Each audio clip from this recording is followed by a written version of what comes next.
আচ্ছা, কখনো ভেবে দেখেছেন মানুষ কেন বিবাহ করে? বিবাহ কি শুধুই সংসার বা সামাজিক নিয়মের জন্য, নাকি এর মধ্যে লুকিয়ে আছে ঈশ্বরের এক গভীর শিক্ষা? শ্রীকৃষ্ণের মতে বিবাহ মানে শুধু দেহের নয়, দুই আত্মার, দুই কর্তব্যবোধের আর দুই ধর্মপথিকের মিলন, যেখানে প্রেম আছে, ঈশ্বর আছে আর একে অপরের উন্নতি কামনা আছে। সেটাই সত্য বিবাহ। যেখানে দুজন আত্মা একে অপরের পূর্ণ করে, সেখানেই ঈশ্বরের লীলা, আর সেটাই হলো সংসার। প্রভু শ্রীকৃষ্ণ বলেছেন, সংসার মানে শুধু সম্পর্ক নয়, এটিও একটি ভক্তির পথ, যেখানে দুজন মিলে শেখে কেমন করে ঈশ্বরের সৃষ্টিকে সম্মান করতে হয়। বিবাহের পথ সবসময় সহজ হয় না। শ্রীকৃষ্ণ আমাদের শিখিয়েছেন যে প্রেম টিকে থাকে ধৈর্য, ক্ষমা আর সহনশীলতায়। দুই আত্মা যখন একে অপরের কষ্ট বোঝে, তখনই একটি সম্পর্ক পবিত্র হয়। বিবাহ ভালোবাসা আর আত্মার বন্ধন নিয়ে। আর যদি জানতে চান বিবাহ কেন হয়, তাহলে প্রভু শ্রীকৃষ্ণ বলেন, বিবাহ শুধু দুজন মানুষের মিলন নয়, এটা দুই আত্মার একসাথে পথ চলা। যখন পুরুষ ও নারী একে অপরের ভেতর ঈশ্বরকে দেখতে শেখে, তখনই সেই বিবাহ পবিত্র হয়। উপদেশ 1, ভালোবাসা ও আসক্তি। প্রভু শ্রীকৃষ্ণ বলেন, ভালোবাসা মুক্তি দেয় আর আসক্তি বেঁধে রাখে।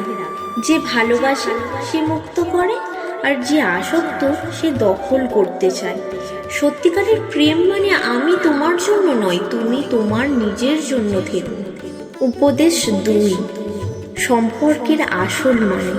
শ্রীকৃষ্ণ বলেন, সম্পর্ক মানে একজনের অসম্পূর্ণতাকে ভালোবেসে পূর্ণ করে তোলা। উপদেশ 3, দাম্পত্যে শান্তি। শ্রীকৃষ্ণ বলেন, যখন অভিযোগ কমে, বোঝাপড়া বাড়ে। ভালোবাসা মানে জিততে নয়, বুঝতে শেখা। উপদেশ 4, স্বামী স্ত্রীর করণীয়।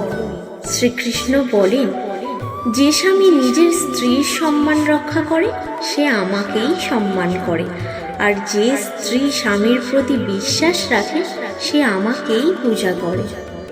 উপদেশ 5, ত্যাগের সৌন্দর্য। শ্রীকৃষ্ণ বলেন, যে ভালোবাসা ত্যাগ করতে জানে, সেটাই আসল ভালোবাসা, সেটাই সত্যিকারের ভালোবাসা।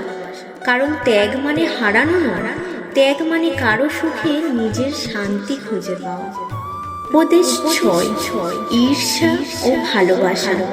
শ্রীকৃষ্ণ বলেন, যেখানে ঈর্ষা আছে সেখানে প্রেম টেকে না। যে প্রেম ঈর্ষার নয়, সেই প্রেমেই ঈশ্বর বাস করেন। উপদেশ 7, ক্ষমা করতে শেখা। শ্রীকৃষ্ণ বলেন, ভালোবাসা তখনই টিকে থাকে যখন তার মধ্যে ক্ষমা থাকে, একে অপরকে ক্ষমা করার ক্ষমতা থাকে। ক্ষমা মানে দুর্বল হওয়া নয়, ক্ষমা মানে নিজের হৃদয়কে মুক্ত করা। উপদেশ 8, বিশ্বাসের শক্তি। শ্রীকৃষ্ণ বলেন, যে সম্পর্কে বিশ্বাস আছে সেখানে ভয় থাকে। বিশ্বাস মানে অন্ধভাবে নয়, হৃদয় দিয়ে দেখা। উপদেশ 9, সত্যিকারের সম্পর্ক। প্রভু শ্রীকৃষ্ণ বলেন, যে সম্পর্কে ঈশ্বর আছে সেই সম্পর্ক কখনো ভাঙে না। কারণ ভালোবাসা তখন শরীর নয়, আত্মার বন্ধন হয়ে যায়। ভালোবাসা মানে একে অপরকে ঈশ্বরের মতো শ্রদ্ধা করা।